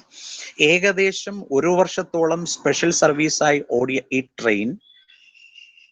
ട്രെയിനിന് ജനങ്ങളിൽ നിന്ന് നല്ല പ്രതികരണമാണ് ലഭിച്ചത്. ഏകദേശം 1 വർഷത്തോളം. ഇവിടെയാണ് നമ്മൾ നമ്മുടെ പഴയ പാഠ്യപദ്ധതിയുടെ ഗുണം മനസ്സിലാക്കിയിരുന്നത്. 10ാം ക്ലാസ്സിൽ പഠിച്ച് നല്ലതുപോലെ പുറത്തിറങ്ങുന്ന ഒരു കുട്ടിക്ക് ഏകദേശം ഇവ രണ്ടും ഒന്ന് ആണ് എന്ന് ഏറെക്കുറെ നന്നായിട്ട് അറിയാമായിരുന്നു. അപവാദങ്ങളൊക്കെ ഉണ്ടാവാം, പക്ഷെ അറിയാമായിരുന്നു. ഇത്തരം രചനാ പ്രയോഗങ്ങളിൽ സ്കൂൾ പാഠ്യപദ്ധതിയിൽ ഇല്ല. അതിന്റെ ദൂഷ്യമാണ് ഈ അക്കാഡമികളിൽ നിന്ന് വിരിഞ്ഞിറങ്ങുന്ന ആൾക്കാർ സ്ഥാപനങ്ങളിൽ ജോലിക്ക് ചെല്ലുമ്പോൾ അവരവരുടെ ഭാഷാ പ്രാവീണ്യം അവിടെ പ്രകടമാക്കുകയാണ്. എന്താണ് ഏകദേശം ഒരു വർഷത്തോളം, നമുക്കറിയാം ഏകദേശം ഒരു വർഷം എന്ന് പറഞ്ഞാൽ ശരിയാണ്, അല്ലെങ്കിൽ ഒരു വർഷത്തോളം സർവീസ് നടത്തിയിരുന്ന, ഒരു വർഷത്തോളമായി സർവീസ് നടത്തുന്ന, അല്ലെങ്കിൽ ഏകദേശം ഒരു വർഷം സർവീസ് നടത്തിയ, ഇതിൽ ഏകദേശം മതി അല്ലെങ്കിൽ ഒരു വർഷത്തോളം മതി. പിന്നെ ബസ് ഉടമകളുടെയും കുടുംബത്തിന്റെയും നിൽപ്പ് സമരം നാളെ. കഴിഞ്ഞൊരു ദിവസം വന്ന വാർത്തയാണ്. ബസ് ഉടമകളുടെ ഇന്ധന വില വർധനയ്ക്കെതിരെ ബസ് ഉടമകളുടെയും കുടുംബത്തിന്റെയും. ബസ് ഉടമകൾ എത്ര പേരുണ്ട്? ധാരാളം ഉണ്ട്, ആയിരക്കണക്കിന് പേരുണ്ട്. ബസ് ഉടമകളുടെയും കുടുംബത്തിന്റെയും. ഈ ബസ് ഉടമകൾക്കെല്ലാം കൂടി ഒറ്റ കുടുംബമേ ഉള്ളൂ? അല്ലല്ലോ. ബസ് ഉടമയുടെയും കുടുംബത്തിന്റെയും സമരമാണെങ്കിൽ അംഗീകരിക്കാം. ബസ് ഉടമകളുടെയും കുടുംബത്തിന്റെയും എന്ന് പറഞ്ഞാൽ ഒരെണ്ണം ഏകവചനവും ഒരെണ്ണം ബഹുവചനവും. ഇന്ന് നമ്മളെ ഏത് നാട്ടിലും ഏതിനും ഒരു വ്യവസ്ഥയും വെള്ളിയാഴ്ചയും ഉണ്ട്. ഇപ്പൊ നമ്മുടെ നാട്ടിൽ ഒരു നിയമസംഹിത നിലനിൽക്കുന്നത് കൊണ്ട് മാത്രമാണ് നമ്മൾ അതിനനുസരിച്ച്, അല്ലെങ്കിൽ നമ്മളൊക്കെ സ്വേച്ഛാപരമായിട്ട് പ്രവർത്തിച്ചേനെ. അങ്ങനെ സ്വേച്ഛാപരത കടന്നുകൂടിയാൽ അതിന്റെ അർത്ഥം അവിടെ അരാജകത്വം ഉണ്ടാവും എന്നാണ്. സമൂഹത്തിൽ സ്വേച്ഛാപരമായി ഒരു വ്യക്തി പ്രവർത്തിച്ചു തുടങ്ങിയാൽ അത് അരാജകത്വത്തിന് കാരണമാകുമെങ്കിൽ ഭാഷയിലെ ഇത്തരം അതിരുകടന്ന പ്രയോഗങ്ങളും നാളെ ഭാഷയെ ഒരരാജകത്വത്തിലേക്ക് വലിച്ചു കൊണ്ടുപോകും, ഒരു സംശയവും വേണ്ട. അതുപോലെ ഇന്നലെ വന്ന വേറൊരു വാർത്തയാണ്, അധികരിച്ചു വരുന്ന വിലക്കയറ്റം ജനജീവിതം ദുസ്സഹമാക്കും. അധികരിക്കുക എന്ന് പറഞ്ഞാൽ അധികമാവുക, കൂടുക എന്നാണ് അർത്ഥമെന്ന് ധരിച്ചു പോയതിന്റെ ഫലമാണ് അത്തരമൊരു വാർത്ത. അധികരിക്കുക ഒരിക്കലും അധികമാവുകയില്ല, അതിന് അടിസ്ഥാനമാക്കുക എന്നാണ് അർത്ഥം. ശ്രീകൃഷ്ണ ചരിതത്തെ അധികരിച്ചുണ്ടായ കാവ്യം എന്ന് പറഞ്ഞാൽ ശ്രീകൃഷ്ണ ചരിതത്തെ ആധാരമാക്കി ഉണ്ടായി എന്ന കാവ്യം എന്നാണ്. അല്ലെ, വിലക്കയറ്റം, വില അധികരിക്കുന്നു എന്ന് പറഞ്ഞാൽ ഒരു അർത്ഥവും ഇല്ല. വില കൂടുകയെന്നാണ് ഈ എഴുതിയ ആൾ ഉദ്ദേശിച്ചിരിക്കും. പക്ഷെ അതിന് അത്തരം ഒരു അർത്ഥം ഇല്ല എന്ന് നമ്മൾ മനസ്സിലാക്കുക. രണ്ട്, സന്ദിഗ്ധതയാണ്. ചില പത്രവാർത്തകൾ വായിച്ചാൽ ഇവരെന്താ ഉദ്ദേശിച്ചിരിക്കുന്നത് നമുക്ക് തന്നെ സംശയം തോന്നും. ഒരു 7-8 വർഷം മുമ്പ് കൊല്ലം പള്ളിമുക്കിലുള്ള ഒരു വീട്ടിൽ ഒരു മോഷണം നടന്നതിനെ കുറിച്ച് ഒരു പത്രത്തിൽ വന്ന വാർത്ത ഇങ്ങനെയായിരുന്നു. ഇരട്ട സഹോദരങ്ങളായ ഡാഷിന്റെയും ഭാര്യമാരായ ഡാഷും മാത്രമേ ആ സമയത്ത് വീട്ടിലുണ്ടായിരുന്നുള്ളൂ. ഇരട്ട സഹോദരങ്ങളായ ഡാഷിന്റെയും ഭാര്യമാരായ. എന്തൊരു അപമാനം ഉണ്ടാക്കുന്ന വാർത്തയാണെന്ന് ആലോചിച്ച് നോക്കുക. ആ വാക്യത്തിന്റെ അർത്ഥം ആ ഇരട്ട സഹോദരങ്ങളുടെ ഭാര്യമാരാണ് ഈ 2 പെൺകുട്ടികളും എന്നാണ്. ആരാരുടെ ഭാര്യയാണെന്ന് സൂചനയില്ല. ഇരട്ട സഹോദരങ്ങളുടെ ഭാര്യമാർ ആയ എന്ന് പറഞ്ഞാൽ ഈ 2 കുട്ടികളും ആ സഹോദരങ്ങളുടെ ഭാര്യമാർ ആണ് എന്നൊരു ധ്വനി അവിടെ വരും. തെമ്മാടിത്തരമല്ലേ എഴുതി വിട്ട ആൾ ഇതൊന്നും നോക്കുന്നില്ല. പോകട്ടെ, അതിന് മുകളിൽ ഉത്തരവാദിത്തപ്പെട്ടവർ വേറെയില്ലേ? 2, കോവിഡ് ഡ്യൂട്ടിയിൽ പക്ഷാഭേദം കാണിച്ച ഉദ്യോഗസ്ഥനെ എതിരെ നടപടി. ഈ പത്രവാർത്ത വായിച്ചിട്ട് ഞാൻ ആദ്യം ആലോചിച്ചത് എന്തൊരു സങ്കടമാണ്. കോവിഡ് ഡ്യൂട്ടിയിൽ ഒരു ഉദ്യോഗസ്ഥൻ പക്ഷാഭേദം കാണിക്കുകയാണ് എങ്കിൽ ആ ഉദ്യോഗസ്ഥനെ അഭിനന്ദിക്കുകയാണ് വേണ്ടത്. ഒരാളൊരു നല്ല കാര്യം ചെയ്താൽ അയാളെ അഭിനന്ദിക്കുകയല്ലേ വേണ്ടത്. പക്ഷേ ഈ എഴുതിയ ആൾ ഉദ്ദേശിച്ചത് പക്ഷപാതം കാണിച്ചു എന്നാണ്. പക്ഷപാതം കാണിച്ചു. പക്ഷപാതമല്ലല്ലോ പക്ഷാഭേദം. പക്ഷപാതം എന്ന് പറഞ്ഞാൽ ഒരു പക്ഷത്തിലേക്ക് പതിക്കൽ, ഒരു വശത്തേക്ക് മാത്രം കാര്യങ്ങൾ കൊണ്ടെത്തിക്കുന്നതാണ് പക്ഷപാതം, പക്ഷത്തിലേക്ക് പതിക്കൽ. അത് തന്നെയാണ് പക്ഷാപാതവും, പക്ഷത്തിലേക്ക് ആപതിക്കൽ. അത് തന്നെയാണ് പക്ഷഭേദവും, പക്ഷവ്യത്യാസം. പക്ഷെ പക്ഷാഭേദം എന്ന് പറഞ്ഞാൽ എല്ലാ പക്ഷങ്ങളോടും അഭേദത്വം, തുല്യമായി എല്ലാ മനുഷ്യരും ഒന്നുപോലെ പെരുമാറുന്ന അവസ്ഥയാണ് പക്ഷാഭേദം. ആ പക്ഷാഭേദം കാണിച്ചതിന് ആളിനെ ശിക്ഷിക്കാൻ തുടങ്ങിയാൽ അയാൾ ആരെങ്കിലും നാളെ നല്ലത് ചെയ്യുമോ? അടുത്തത് ഇഷ്ടംപോലെ ഉണ്ട്. എനിക്ക് തോന്നുന്നു അപ്പം 1 മണിക്കൂർ തന്നെ ആകാൻ പോകുന്നു. ഞാൻ വളരെ മെച്ചപ്പെട്ടെന്ന് ചുരുക്കാം. വേറൊരു ഒരു ഭാഷാ കൊലപാതകം തന്നെ ഞാൻ വിളിക്കുകയാണ്. സമസ്ത പദങ്ങളെ മുറിച്ച് പ്രയോഗിക്കുന്ന ഒരു കൺസെപ്റ്റ് നമ്മുടെ പത്രങ്ങളിൽ ഇന്ന്, നേരത്തെ പറഞ്ഞ പത്രലേഖകന്റെ വാക്ക് തന്നെ കടമെടുക്കുകയാണെങ്കിൽ അധികരിച്ചു കൊണ്ടിരിക്കുകയാണ്. ഒരു സമസ്ത പദം എന്ന് പറഞ്ഞാൽ ഒന്നിലധികം വാക്കുകൾ ഉണ്ടാവും. അത് ചേർന്ന് നിൽക്കുന്നത് കൊണ്ടാണ് അതിനെ സമസ്ത പദം എന്ന് പറയുന്നത്.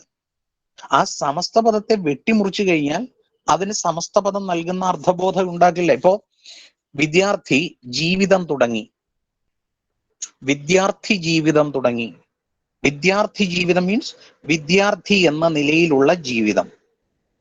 വിദ്യാർത്ഥി ജീവിതം തുടങ്ങി എന്ന് പറഞ്ഞാൽ ഏതോ ഒരു വിദ്യാർത്ഥി ജീവിക്കാൻ തുടങ്ങി എന്നർത്ഥം. വിദ്യാർത്ഥി ജീവിതം തുടങ്ങി എന്നതിന് ഒരിക്കലും വിദ്യാർത്ഥി ജീവിതത്തിന്റെ അർത്ഥം കിട്ടില്ല. പക്ഷെ നിർഭാഗ്യവശാൽ നമ്മുടെ പത്രങ്ങളിൽ ഇന്ന് മുഴുവൻ കാണുന്നത് സമസ്ത പദങ്ങളെ ഇങ്ങനെ മുറിച്ച് തോന്നിയ വാസം കാണിക്കുകയാണ്. ഒരു ഉദാഹരണം പറഞ്ഞാൽ, കഴിഞ്ഞ ദിവസത്തെ ഒരു പത്രത്തിൽ വന്നതാണ് ഓട്ടോറിക്ഷ തൊഴിലാളികൾക്ക് കിറ്റ് നൽകി. ഇങ്ങനെ കിറ്റ് നൽകുന്ന ഓട്ടോറിക്ഷ ഉണ്ടായിരുന്നെങ്കിൽ എത്ര നന്നായിരുന്നേനെ. നമ്മുടെ പഞ്ചായത്തിൽ പോലും ആരും പട്ടിണി കിടക്കില്ല. ഞാൻ ആ പത്രവുമായിട്ട് ബന്ധപ്പെട്ട ആളിനെ വിളിച്ചു പറഞ്ഞു, ഇത്തരം ഒരു ഓട്ടോറിക്ഷ ഉണ്ട് എങ്കിൽ എന്റെ നാട്ടിലേക്ക് ഒന്ന് അയക്കണേ, ഒരുപാട് പാവപ്പെട്ട ആൾക്കാരുണ്ട്. ഓട്ടോറിക്ഷ കിറ്റ് നൽകി. ലോറി ഡ്രൈവറെ കുത്തിക്കൊന്നു. ലോറിയാണോ ഡ്രൈവറെ കുത്തിക്കൊന്നത്, അതോ ലോറി ഡ്രൈവറെ കുത്തിക്കൊല്ലുകയാണോ? ലോറി ഡ്രൈവറെ കുത്തിക്കൊന്നു, ബംഗാളി അറസ്റ്റ് ചെയ്തു. ലോറി ഡ്രൈവറെ കുത്തിക്കൊന്നതിന് പാവപ്പെട്ട ബംഗാളി അറസ്റ്റ് ചെയ്യേണ്ട കാര്യമില്ലല്ലോ. നമ്മുടെ ഇതൊക്കെ കേൾക്കുന്നവന് ഇതൊക്കെ വലിയ കുഴപ്പമാണോ? എന്തിനധികം പറഞ്ഞു, ഞാനൊരു സർവകലാശാലയിൽ ഒരു പ്രബന്ധം അവതരിപ്പിക്കാൻ പോയപ്പോ അവിടുത്തെ വളരെ മുതിർന്ന ഒരു അധ്യാപകൻ എന്നോട് ചോദിച്ചു, ബൈക്ക് അപകടത്തിൽ മരിച്ചു എന്ന് പറഞ്ഞ് അതിനെ ഷെല്ലി വിമർശിച്ചല്ലോ, അതൊക്കെ ഒരു അച്ചടിയുടെ ഭാഗമായിട്ട് കണ്ടാൽ പോരെ. ഞാൻ ചോദിച്ചു, സാറേ അതൊരു അച്ചടിയുടെ ഭാഗമായിട്ട് ഞാൻ കാണുന്നു. ബൈക്ക് അപകടത്തിൽ മരിച്ചു എന്ന് പറഞ്ഞാൽ സാമാന്യ ബുദ്ധിയുള്ള ആർക്കും മനസ്സിലാവും മരിച്ചത് ബൈക്കല്ല, ബൈക്ക് അപകടത്തിലാണ്.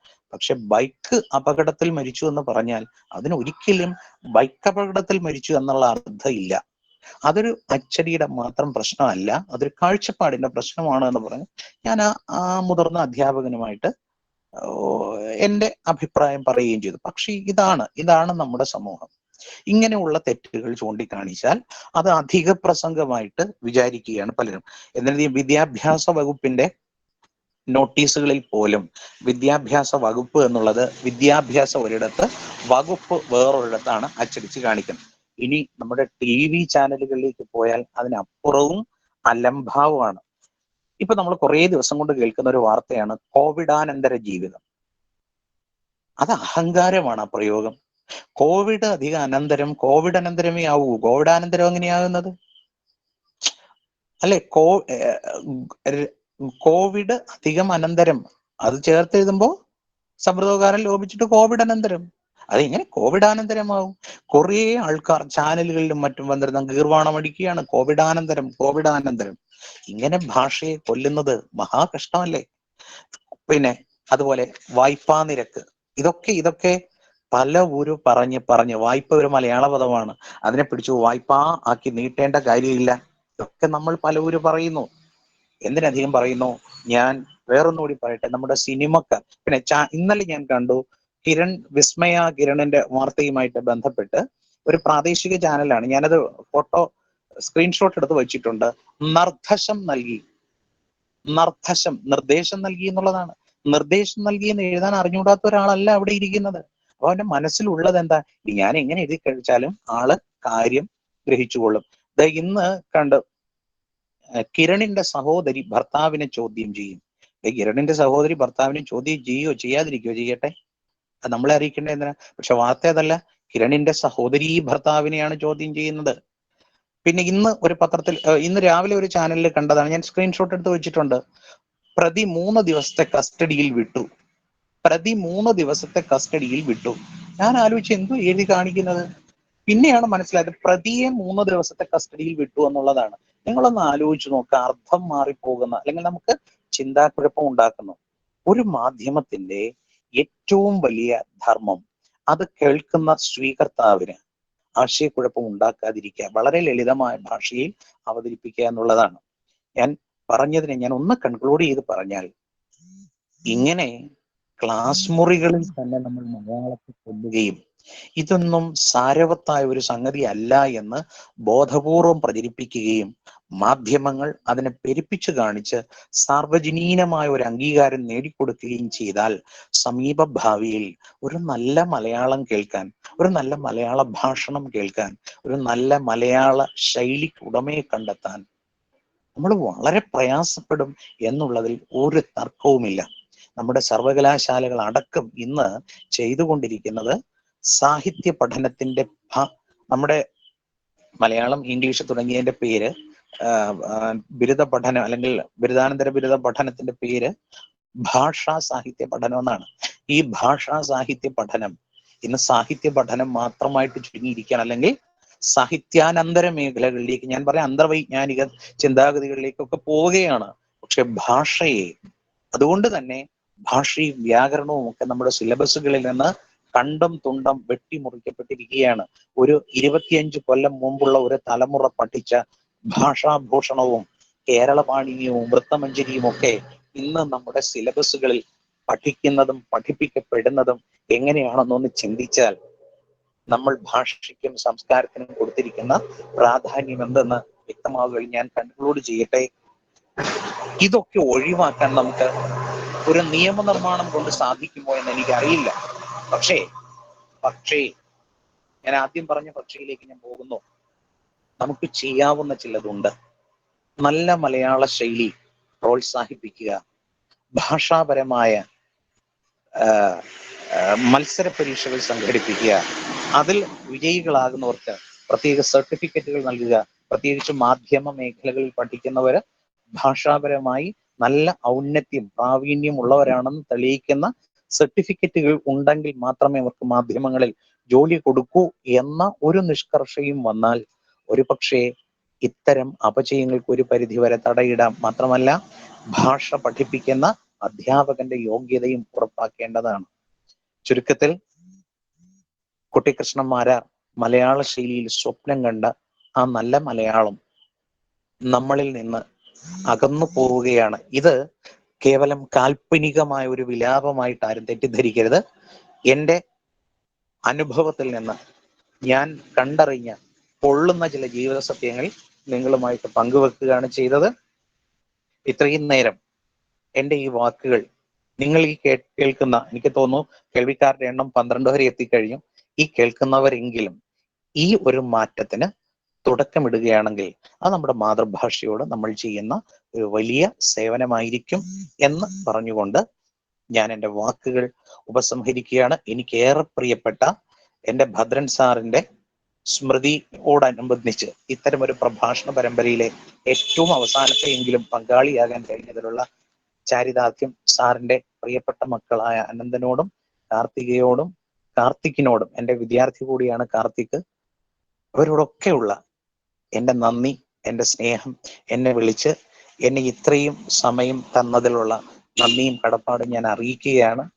എൻ്റെ വാക്കുകൾ ആർക്കെങ്കിലും ഒരു വിധത്തിലുള്ള ഒരു ചിന്തയ്ക്ക് തുടക്കം കുറിക്കുകയാണ് എങ്കിൽ ഞാൻ കൃതാർത്ഥനായി എന്ന് പറഞ്ഞിട്ട് ഞാൻ എൻ്റെ വാക്കുകൾ ഉപസംഹരിക്കുകയാണ്. നന്ദി.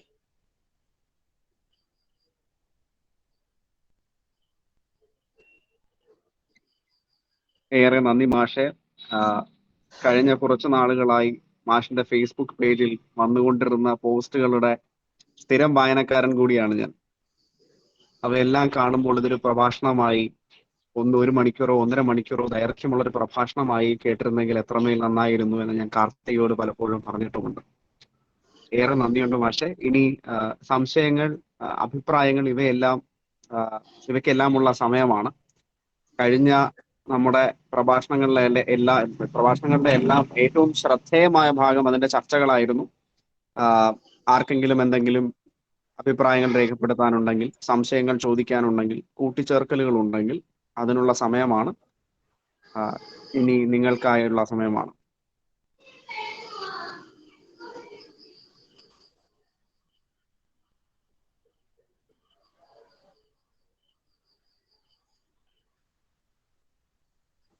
നമസ്കാരം സാർ.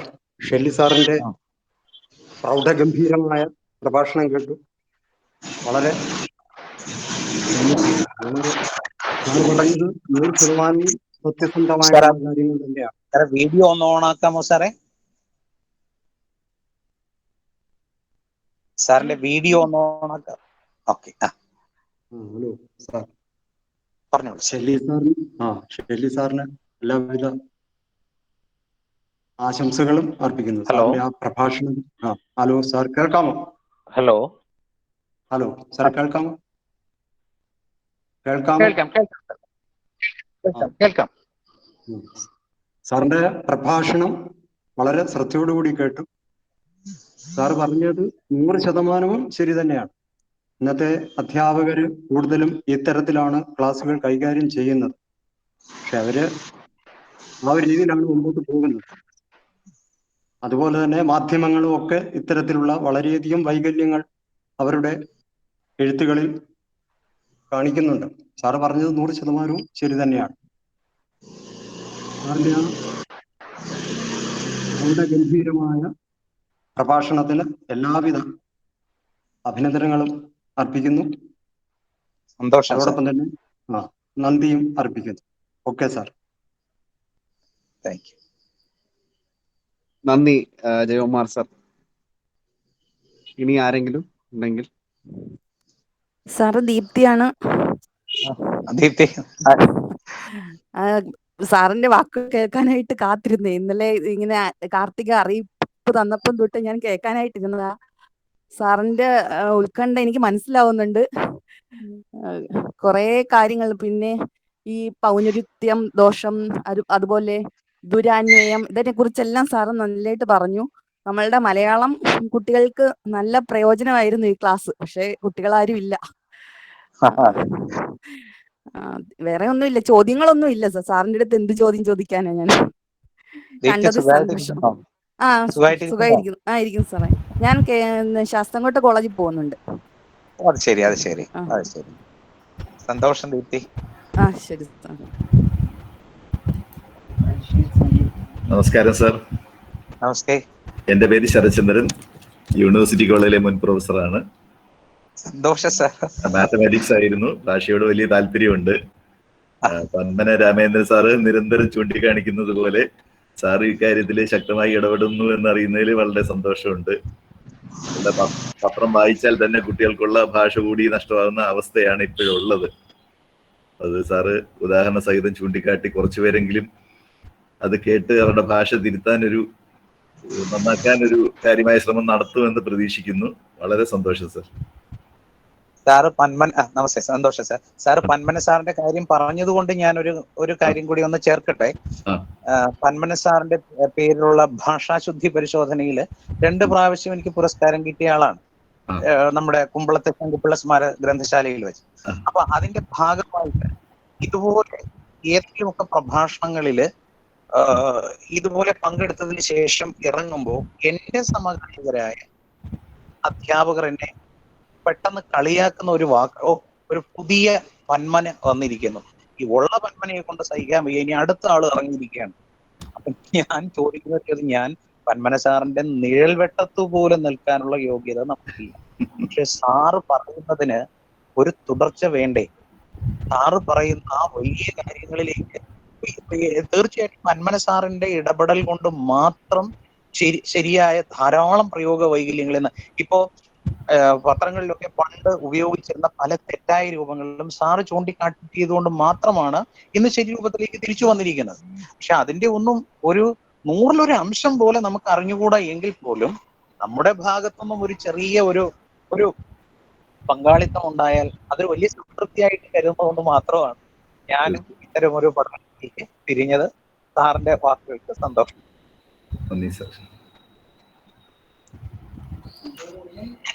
ഏറെ നന്ദി ശരത്ചന്ദ്രൻ സാർ. ഇന്നത്തെ പ്രഭാഷണം ഏവർക്കും ഇഷ്ടമായി എന്നുള്ള കാര്യത്തിൽ ഒരു സംശയവുമില്ല. പ്രഭാഷണ പരമ്പരയിലെ ഏറ്റവും മികച്ച പ്രഭാഷണങ്ങളിൽ ഒന്നായി തന്നെ ഇത് കണക്കാക്കപ്പെടും. മാത്രമല്ല, ഈ പ്രഭാഷണം ലൈവായി കേൾക്കാൻ കഴിയാത്തവർക്കായി ഈ പ്രഭാഷണത്തിന്റെ വീഡിയോകൾ ഉടനെ അപ്ലോഡ് ചെയ്യുന്നതായിരിക്കും.